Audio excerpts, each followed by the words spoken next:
तुम क्या कहने के लिए चाह रही है सो बता।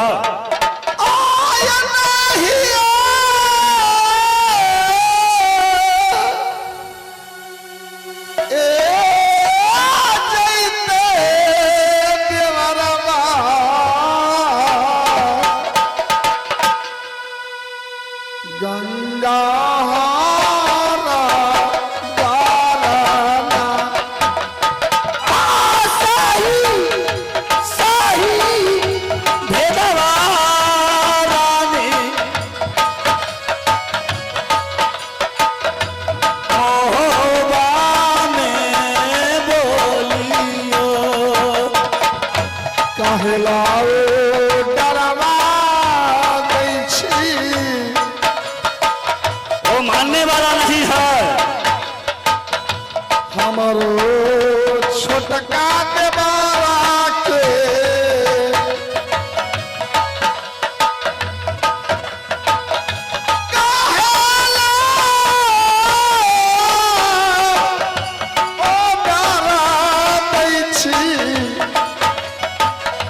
छोटा का के बड़ा के बरसा झेलिए हे रानी।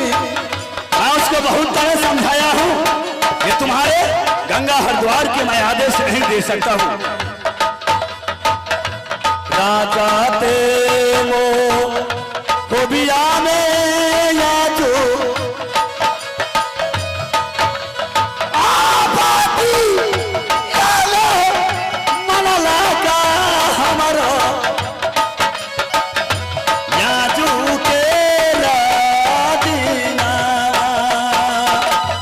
गुरुद्वारा सनमा के बरबा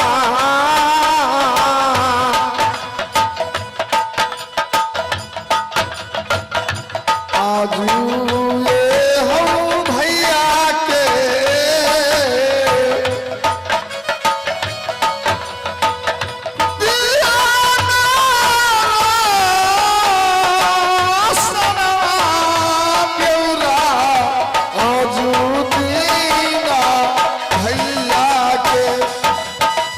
करूं पर नमुआ तो भैया जी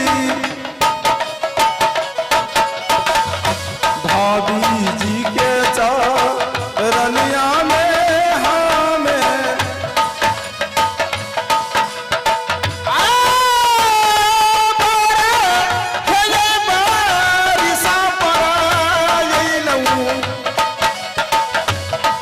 मैं तो हर हमेशा जंगल की ओर रहता हूं। आज ऐसा जरूरत पड़ गया जो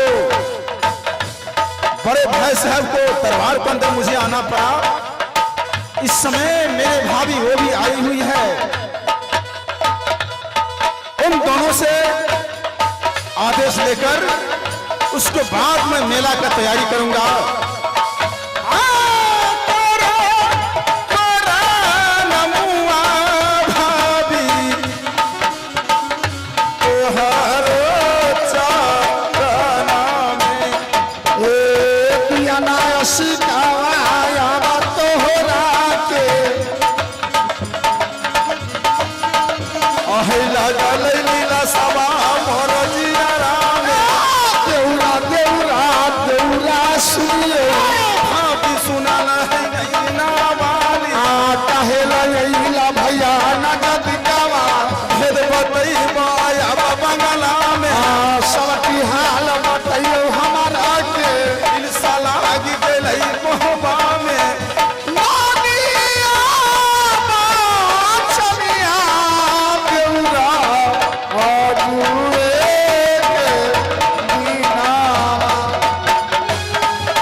प्रणाम भाभी सोना।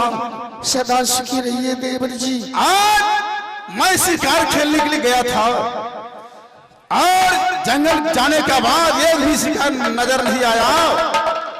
वहां पर जाने के बाद सखी सहेली लोग जा रही थी हलचल मचाते हुए मेला देखने के लिए। मैं उससे रास्ता रोक लिया। उससे पूछा तू लोग कहां जा रही है?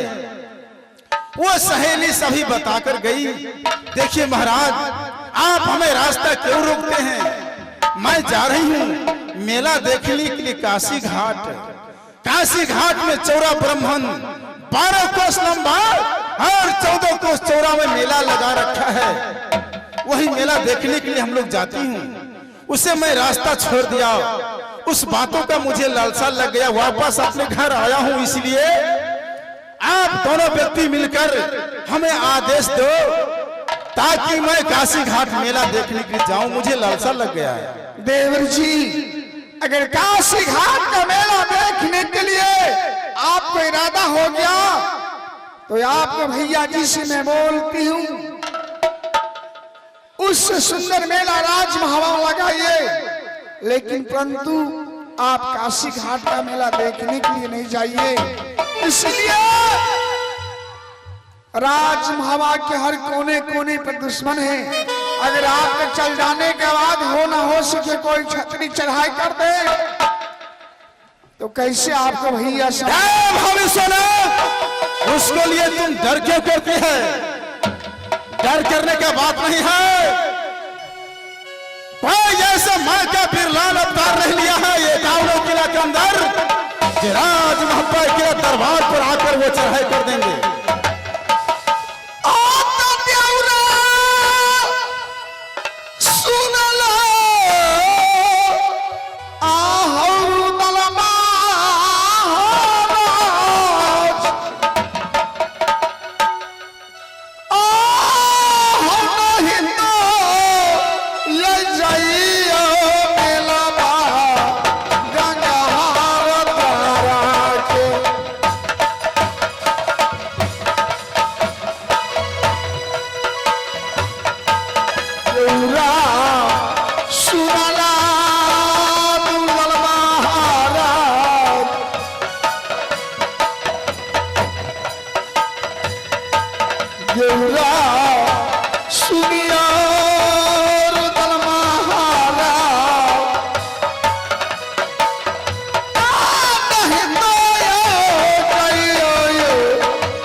मेरे बात से तुम इनकार क्यों जा रही है?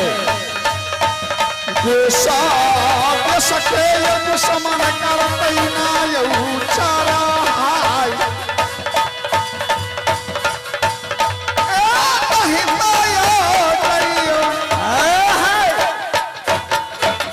भाभी सोना। हाँ हाँ देवर जी, मेरा दिल को लालसा पूरा कर दो। इस रात महबा किला दरबार को राजा रानी तुम दोनों व्यक्ति हो।